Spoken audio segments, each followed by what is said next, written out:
Hello everyone, welcome to my channel Psychologist Priya Bhargav. Today we are going to start Unit 4 of Block 3 MPCE 031, that is MAPC second year students who have opted for Organizational Psychology. This video is for you guys. I have divided Unit 4 into two parts, pink highlighted portion, blue highlighted portion. In part 1 I am going to complete pink highlighted portion and in part 2 we are going to complete blue highlighted portion. Unit's name is resolving conflicts. So इस पूरी unit में हम conflict के ही बारे में बात करेंगे. So introduction says that conflict जो है किसी भी ऑर्गेनाइजेशन का एक पार्ट है. मतलब बिना कॉन्फ्लिक्ट के कोई ऑर्गेनाइजेशन वर्क नहीं कर रहा होता, कहीं ना कहीं कॉन्फ्लिक्ट होता है और ये मैनेजर का काम होता है कि वो कॉन्फ्लिक्ट को कैसे मैनेज करे. और कभी कभी तो कॉन्फ्लिक्ट मैनेज होता ही नहीं है और उसी के साथ मैनेजर को डील करना पड़ता है सारी सिचुएशन को. सो अब उसको रिजॉल्व करने के तरह तरह के मेथड्स हैं जो हम आगे पढ़ेंगे इस यूनिट में. बट कुछ एग्जांपल्स अगर आप देखें तो बार्गेनिंग हो गया, निगोशिएशन हो गया, मीडिएशन हो गया, कम्युनिकेशन, फैसिलिटेशन, ये कुछ टेक्निक्स बताई हुई हैं जिससे हम कॉन्फ्लिक्ट को रिजॉल्व कर सकते हैं. अगेन अगर कुछ सिनेरियो ऑर्गेनाइजेशन के देखें तो ये वेरी करता है ऑर्गेनाइजेशन में और अगर ऑर्गेनाइजेशन की इफेक्टिवनेस बढ़ानी है तो कॉन्फ्लिक्ट को रिजॉल्व करना ही पड़ेगा. 4.2 जो टॉपिक है it is about conflicts and the types of conflict.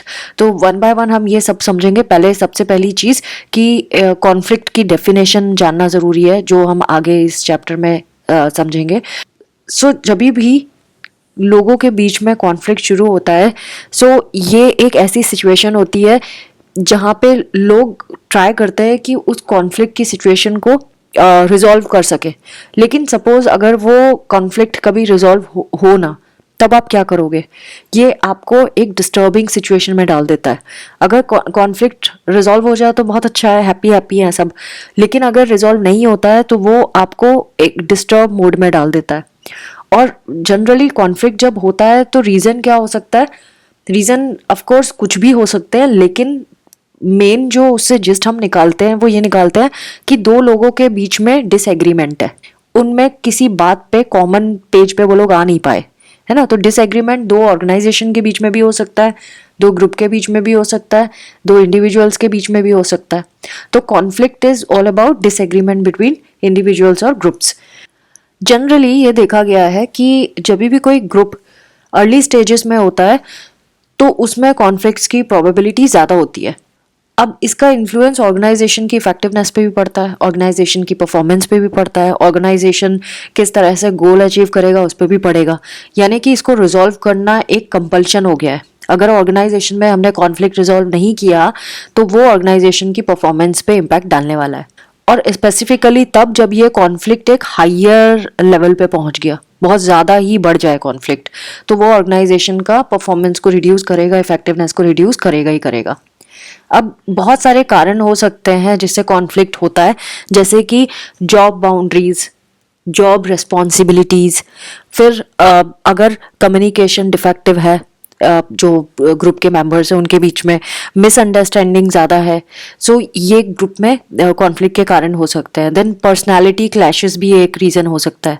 तो पर्सनालिटी कॉन्फ्लिक्ट जब भी आता है तो उसके पीछे क्या रीज़न हो सकता है? दो पर्सनालिटीज़ क्यों भिड़ रही हैं? क्योंकि उनकी वैल्यूज़ अलग है, उनके एटीट्यूड अलग है, उनकी पर्सनालिटी टाइप अलग है, बिहेवियर उनके अलग है.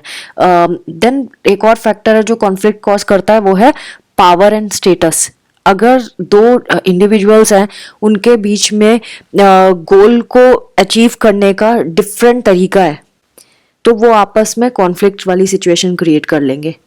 सेम ग्रुप में दो लोग अलग तरीके से सोच सकते हैं, या सेम ग्रुप में दो लोगों के बीच में इस बात की बहस छिड़ी है कि पावर मेरे हाथ में है, दूसरा बोलेगा पावर मेरे हाथ में है. पहला बोलेगा कि नहीं मैं तुमसे ज़्यादा एक्सपीरियंस हूँ, मेरा स्टेटस ज़्यादा है, दूसरा बोलेगा नहीं मेरा कम है. तो ये ऐसी चीज़ें हैं जिससे कॉन्फ्लिक्ट शुरू हो जाते हैं. Now definition of conflicts. Conflicts की डेफिनेशन क्या होंगी? कॉन्फ्लिक्ट तब हम समझते हैं कि कोई कॉन्फ्लिक्ट में है जब दो लोग जब आपस में, या दो पार्टीज जब आपस में इस सिचुएशन में होते हैं जहाँ पे वो डिसएग्री करते हैं एक दूसरे के थॉट प्रोसेस से. और जब वो डिसएग्री करते हैं तो उसमें सबसे बड़ी चीज़ जो उनमें महसूस होती है, उनके अंदर रहती है, वो ये होता है कि उनकी नीड को इंटरेस्ट को या कंसर्न को थ्रेट है, तभी कॉन्फ्लिक्ट की सिचुएशन क्रिएट होती है। डिसएग्रीमेंट तो हम कई बार ही करते हैं, लेकिन हमेशा हम इस सिचुएशन में नहीं आते कि कॉन्फ्लिक्ट के लेवल तक पहुंच जाए। लेकिन डिसएग्रीमेंट अगर कॉन्फ्लिक्ट तक पहुंचा है तो उसका रीज़न यही है कि लोगों को थ्रेट महसूस हो रहा है कि उनकी नीड्स पूरी नहीं हो पाएंगी, उनके इंटरेस्ट पे ब्रेक लग जाएगा, उनके जो कंसर्न्स हैं उस पे कुछ इफेक्ट पड़ सकता है इस चीज़ का, तब जाके वो कॉन्फ्लिक्ट वाली सिचुएशन हो जाती है।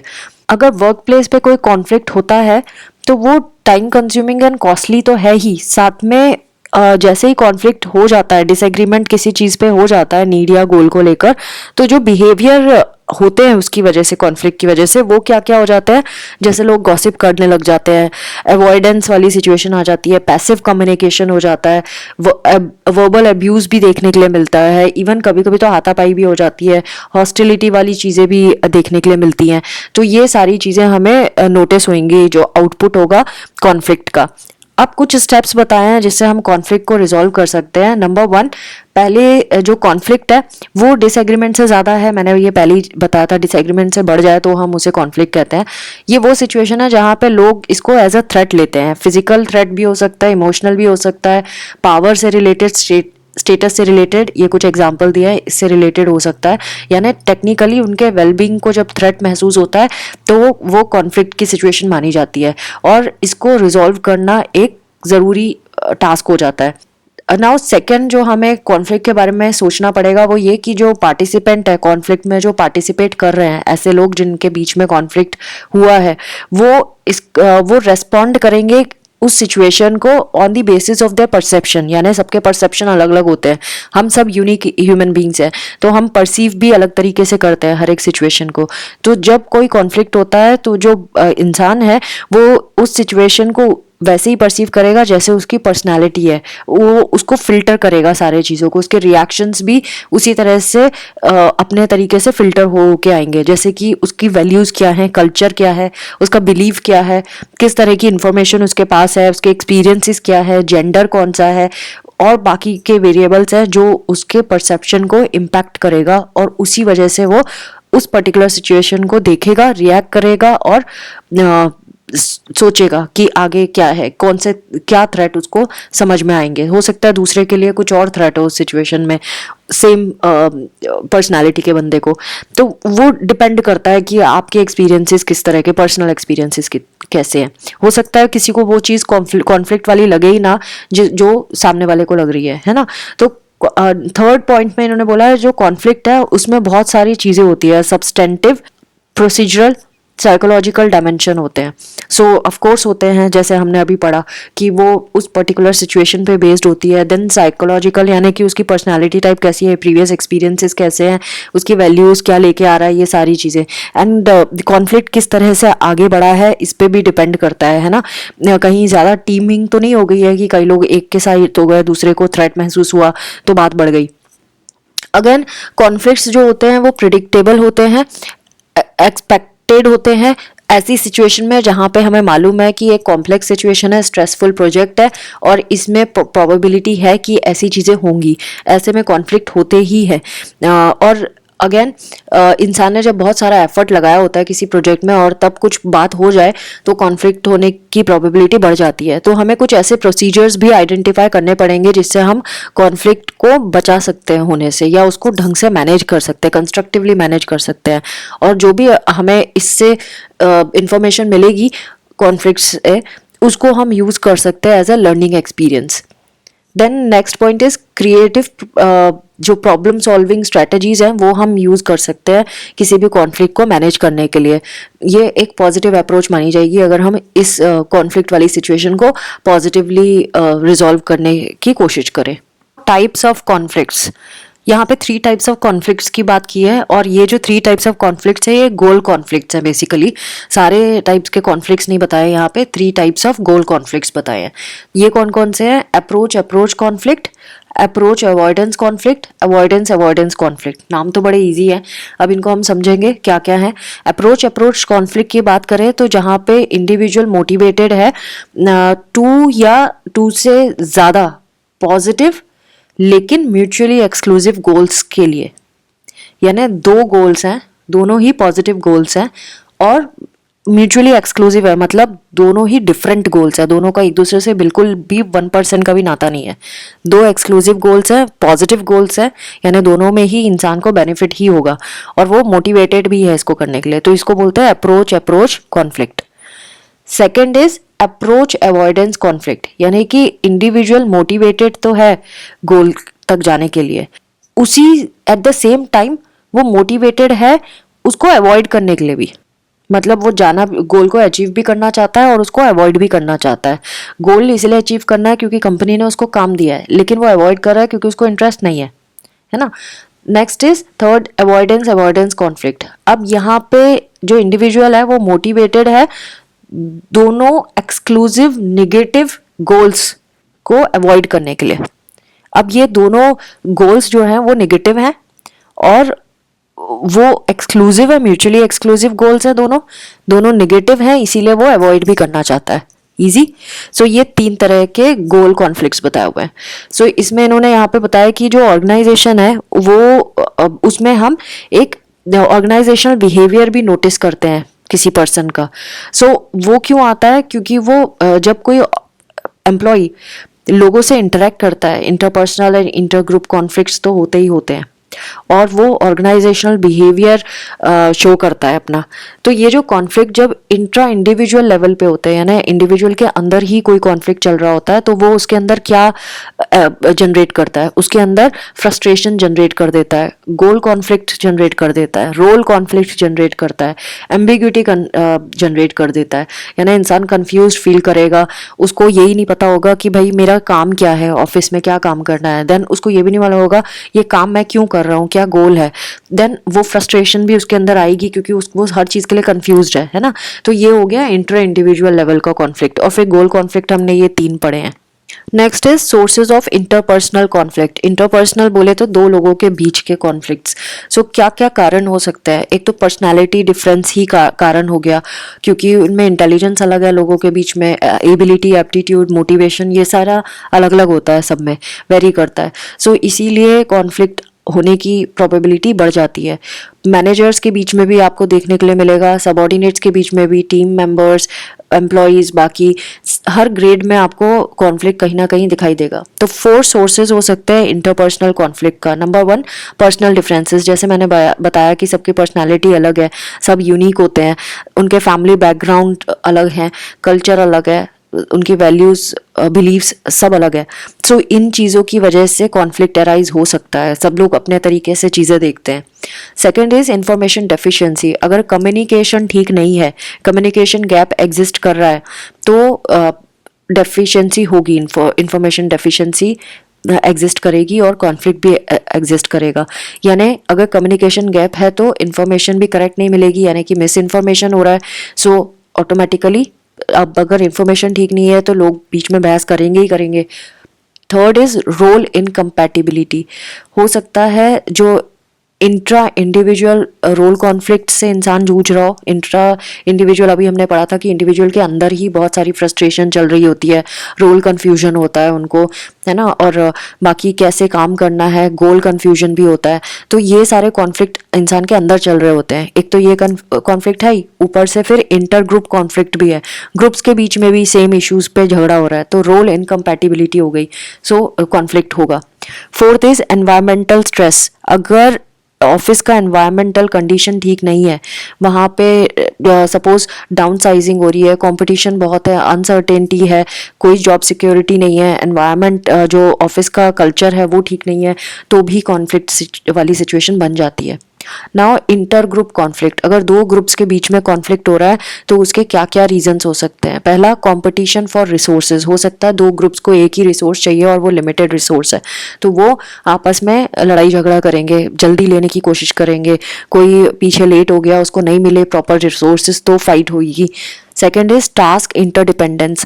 हो सकता है कि एक ग्रुप दूसरे ग्रुप पर डिपेंडेंट है कि पहला ग्रुप जब ये टास्क कंप्लीट करेगा तब दूसरा शुरू करेगा, और इस चक्कर में पहले ग्रुप ने ज़्यादा टाइम ले लिया और दूसरे ग्रुप को टाइम सफिशिएंट नहीं मिला टास्क करने का, तो टास्क इंटरडिपेंडेंस की वजह से भी कॉन्फ्लिक्ट होते हैं। देन स्टेटस स्ट्रगल, सब अपने स्टेटस के लिए भी फाइट मारते हैं। अब स्टेटस का मतलब अलग अलग हो सकता है, टाइमलाइन से भी हो सकता है या पोजीशन से भी हो सकता है। तो कोई अपने आप को लीडर समझना चाहता है, दूसरा ग्रुप में दूसरा है वो भी समझना चाहता है।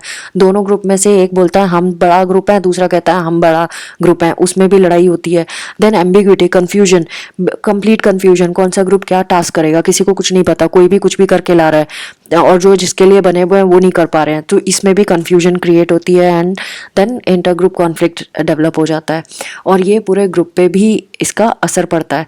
नाउ बहुत सारी स्ट्रेटजीज हैं जो इंटर ग्रुप कॉन्फ्लिक्ट को मैनेज की जा सकता है। इसको कैसे मैनेज करेंगे, बहुत सारे एग्जाम्पल दिए हैं, जैसे avoidance, diffusion, containment and then confrontation. इनके बारे में हम आगे पढ़ेंगे, इसीलिए ज़्यादा चिंता की बात नहीं है कि यहाँ पे ये क्या लिखे हैं हमें नहीं समझ आया, आगे हम समझेंगे इसको भी। Now conflict considering only the structural aspect, अगर हम स्ट्रक्चरल एस्पेक्ट में देखें, मतलब जो ऑर्गेनाइजेशन में स्ट्रक्चर होता है उसके एस्पेक्ट में देखें, तो कॉन्फ्लिक्ट हायरार्कियल कॉन्फ्लिक्ट में कॉन्फ्लिक्ट हो सकता है, फंक्शनल कॉन्फ्लिक्ट हो सकता है, लाइन स्टाफ कॉन्फ्लिक्ट हो सकता है and then formal and informal conflict हो सकता है। Next is causes of conflict. Conflict वैसे तो किसी भी रिलेशनशिप, हेल्दी रिलेशनशिप के लिए बहुत नॉर्मल सी बात है और ये ज़रूरी भी होती है किसी भी रिलेशनशिप में। अगर कॉन्फ्लिक्ट नहीं होगा तो हम एक दूसरे को बेहतर नहीं समझ सकते। तो कॉन्फ्लिक्ट एक इम्पॉर्टेंट पार्ट है और नॉर्मल भी है, लेकिन ये एबनॉर्मल क्यों होती है जब हम ये इसको इस तरह से देखते हैं जैसे ये हमारी सेफ्टी के लिए थ्रेट है। तो क्या ये सच में हमारी सेफ्टी के लिए थ्रेट होती है, हमारी नीड के लिए थ्रेट होती है? सो वो एनालाइज करना ज़रूरी है, यानी कि जब भी कॉन्फ्लिक्टिंग सिचुएशन आए, आस्क योरसेल्फ मेरे थ्रेट्स क्या हैं इसमें। सो कॉन्फ्लिक्ट एक तब खराब होती है या रिलेशनशिप तब खराब होती है जब आप कॉन्फ्लिक्ट को मिसमैनेज करते हो, उसको ठीक से मैनेज नहीं करते हो। तो जैसे मैंने बताया, आप जब खुद से पूछोगे कि भाई इसमें मुझे थ्रेट क्या है इस कॉन्फ्लिक्टिंग सिचुएशन में, ऑटोमेटिकली आपको आंसर मिल जाएगा और कि क्या वाकई वो थ्रेट है, क्योंकि जब तक आप उसको फेस नहीं करोगे वो आपको परेशान करता रहेगा कॉन्फ्लिक्ट का situation. So that is why it is good to face it.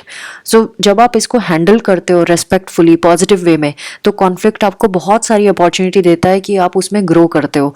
आपका जो बॉन्ड होता है दूसरे पर्सन या दूसरी टीम के साथ स्ट्रांग हो जाता है। तो कॉन्फ्लिक्ट कब एराइज होता है? जब हमारे में डिफरेंसेस होते हैं। ऑफ कोर्स कॉन्फ्लिक्ट का मतलब ही यही है कि डिसएग्रीमेंट हो रहा है किसी चीज़ पे। तो पीपल क्यों डिसएग्री होते हैं?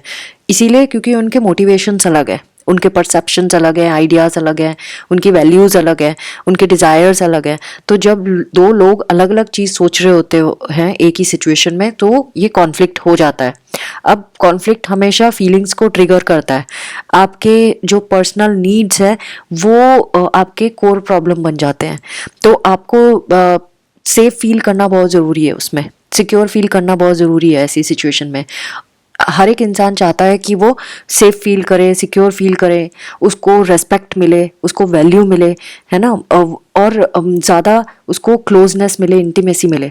लेकिन जब ये चीज़ें नहीं होती तो वो कॉन्फ्लिक्ट वाली सिचुएशन में पैदा हो जाता है, इंसान थ्रेट फील करने लग जाता है।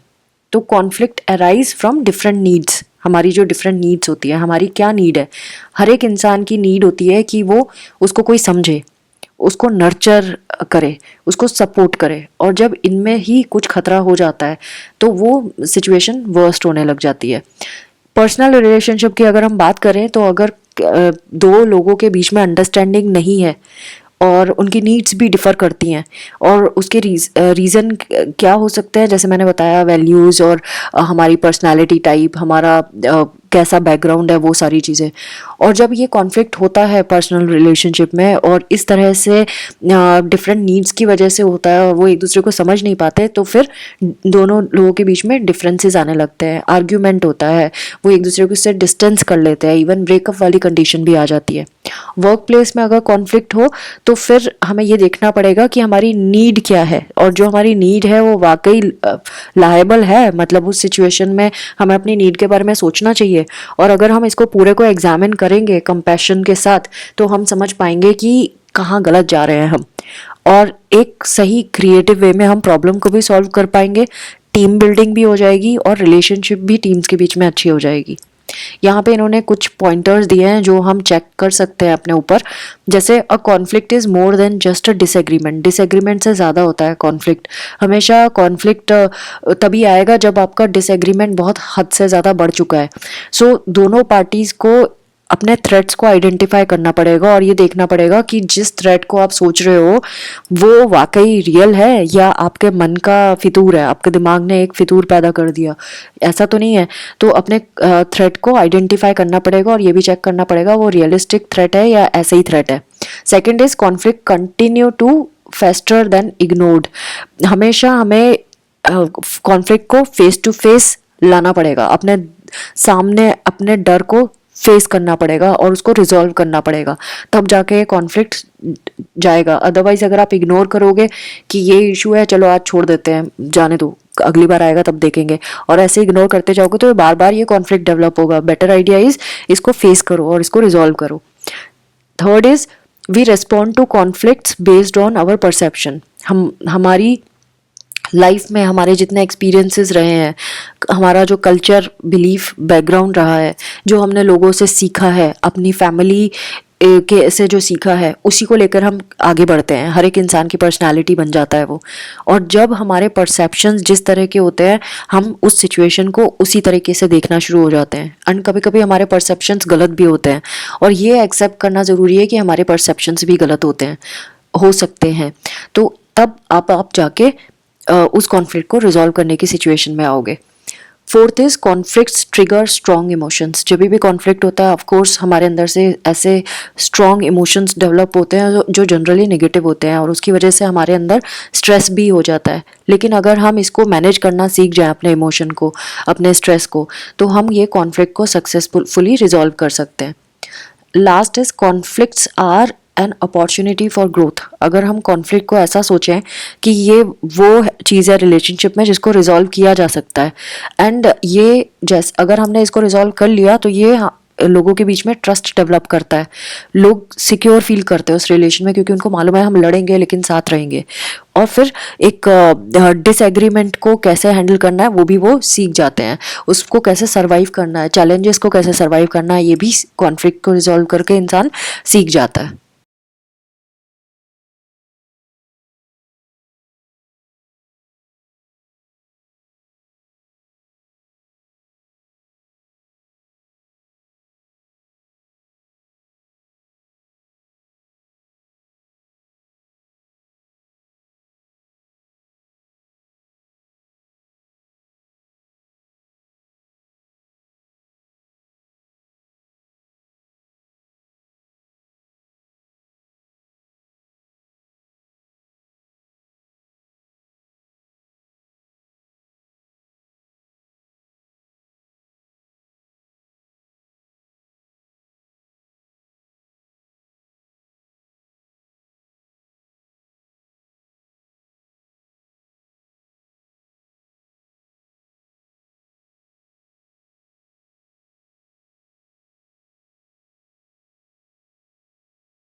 Next is principles of conflict resolution.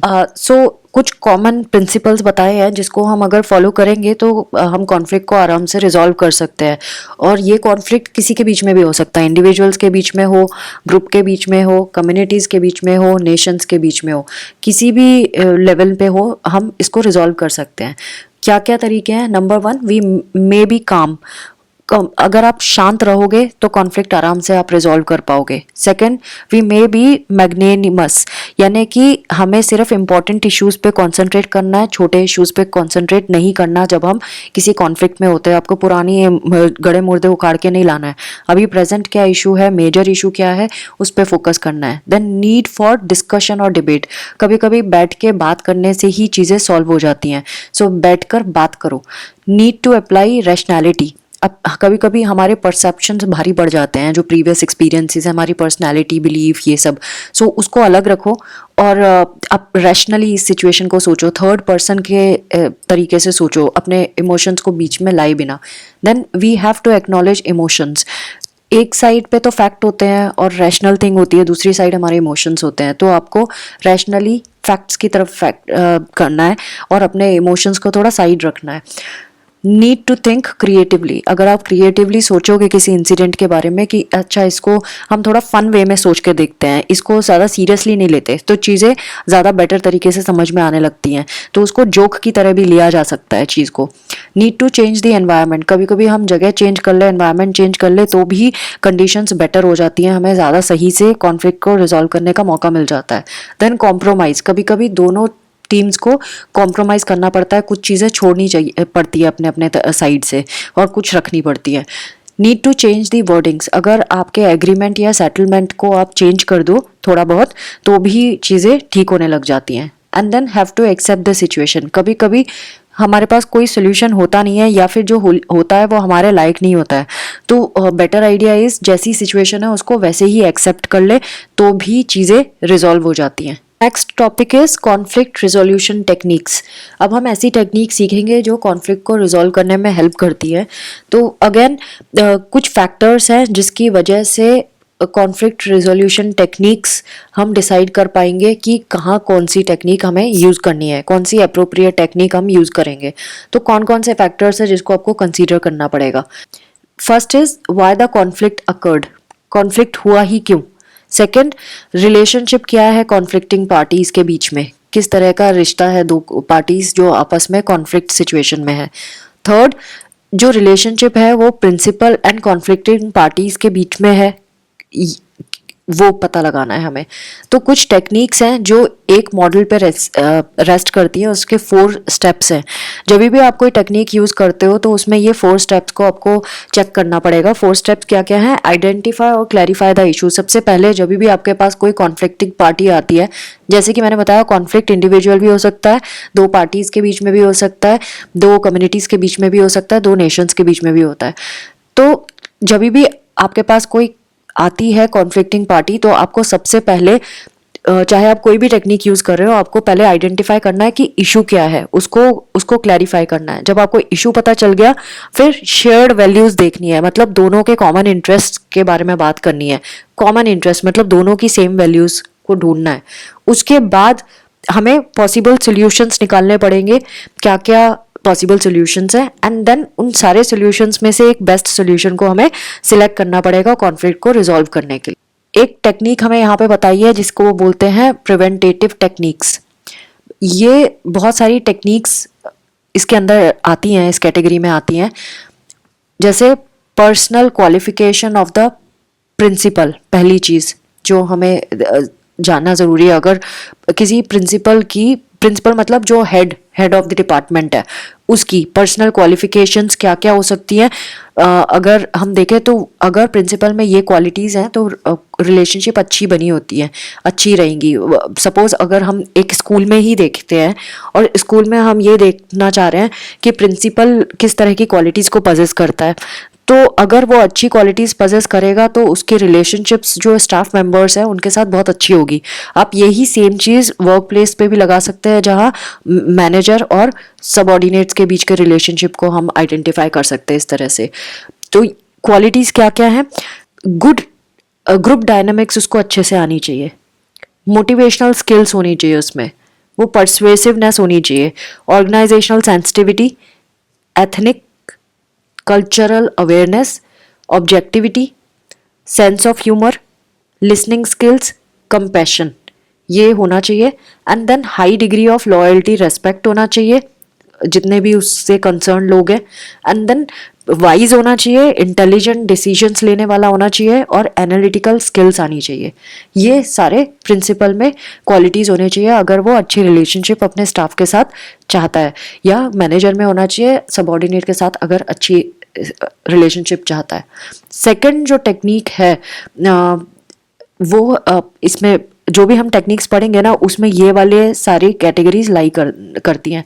Promoting and becoming involve in moral boosting social events, जैसे कि ऐसे इवेंट्स ऑर्गेनाइजेशन में करने पड़ेंगे जिसमें सोशल इवेंट होगा, जैसे स्टाफ के साथ मीटिंग, पेरेंट चाइल्ड के साथ मीटिंग, स्टूडेंट्स के साथ कुछ इवेंट्स। तो अगर ऐसे इवेंट करेंगे तो इसमें मॉरल अप होता है जितने भी पार्टिसिपेटिंग लोग होते हैं उनमें। Then up down and down up communication बहुत ज़रूरी है, प्रिंसिपल से सबॉर्डिनेट्स का एंड सबॉर्डिनेट से प्रिंसिपल का। अगर ये कम्युनिकेशन है, इफेक्टिव है, तो ये रिलेशनशिप अच्छी चलती है। Then altering behaviour through motivational seminars, peer evaluation, monitoring, इन सब चीज़ों से मोटिवेशनल सेमिनार, पीयर इवेलुएशन और मॉनिटरिंग से हमें ये पता चल जाता है कि कहाँ पे फॉल्टी बिहेवियर्स एग्जिस्ट करते हैं एंड फिर उसको रिजॉल्व किया जा सकता है। तो इसको बोलते हैं प्रिवेंटेटिव टेक्निक, जिसमें हमने पहले तो क्वालिटी बताई मैनेजर की कैसी होनी चाहिए, और उसके बाद हमने ये बताया कि क्या क्या किया जा सकता है, इवेंट्स करना, देन कम्युनिकेशन करना, एंड देन बिहेवियर्स किस तरह के ऑल्टर कर सकते हैं, हम क्या क्या करके कर सकते हैं। The techniques of conflict resolution are integration, consensus management, expansion of resources, compromise, negotiation, changing the formal structure of the group, identification of similar goals and objective, changing the formal structure of the group, problem solving, superordinate goals, smoothing, authoritative command, altering of the human variable। इनमें से कुछ यहाँ नीचे discuss किए हैं, कुछ छोड़ दिए हैं क्योंकि हम ऊपर ऑलरेडी इसको डिस्कस कर चुके हैं। फर्स्ट है अथॉरिटेटिव कमांड। ये जो फॉर्मल अथॉरिटी होती है ना, जो लीडर होता है वो ही डिसाइड करता है कि क्या होगा, उसी की कमांड मानी जाएगी और सबॉर्डिनेट्स उसको फॉलो करेंगे। तो ये जल्दी से कॉन्फ्लिक्ट रिजॉल्व करने वाला टेक्निक है जिसमें अथॉरिटी ने जो बोल दिया वही माना जाएगा। दो लोगों के बीच में डिस्कशन हो रहा है, अथॉरिटी ने बोल दिया ये सॉल्यूशन होगा, अब वही मानना पड़ेगा। यानी कि कॉन्फ्लिक्ट का कोई रूट कॉज पे वर्क नहीं किया गया, कॉज को ट्रीट नहीं किया गया, इट्स जस्ट अथॉरिटी ने जो बोला follow the orders, like that. Second is altering the human variable. अगर हम कॉन्फ्लिक्टिंग पार्टीज का बिहेवियर चेंज कर दें, जो बहुत मुश्किल काम है ऑफ कोर्स, अगर चेंज कर दे तो ऑटोमेटिकली कॉन्फ्लिक्ट खत्म ही हो जाएगा क्योंकि उनका बिहेवियर ही चेंज हो गया और कॉन्फ्लिक्ट खत्म हो जाएगा। ये ह्यूमन रिलेशंस ट्रेनिंग में किया जाता है, सेंसिटिविटी एंड अवेयरनेस ट्रेनिंग में ये चीज़ सिखाई जाती है। और इसमें अक्सर क्योंकि हम ट्रेनिंग दे रहे हैं यानी कि थर्ड पार्टी इन्वॉल्व होती ही होती है।